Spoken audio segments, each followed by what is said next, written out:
I always loved animals. I was always coming home with like stray animals that needed to go to the vet or be looked after, so it just kind of clicked that maybe being a vet was potentially an option.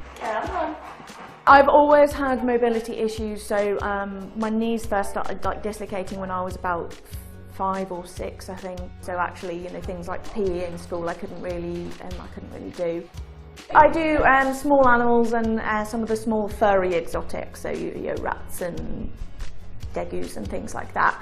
But I knew when I was at vet school that I didn't want to be a farm vet. I didn't want to be an equine vet. Are you sure he hasn't had a tinkle anywhere?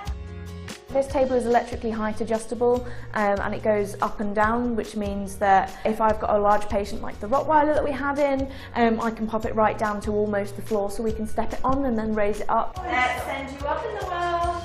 When I first came, my wheelchair was a bit lower than the one that I'm in now, and they put in this extra shelf for me for my keyboard, and I usually I have an assistant in my room with me to help with the animal handling.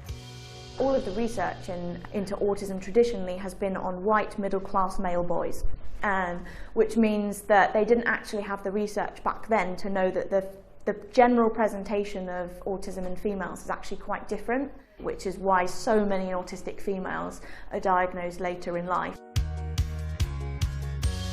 If you've got some visibility as someone with a disability, that's being able to stay in a profession that's typically not really set up for people with disabilities, and using that in a positive way to try and help others who might be, you know, in a similar position in the future is really important. And actually sometimes the limitations set on you by others are just the limitations set on you by others and not necessarily everything that you can achieve if that's what you want to do.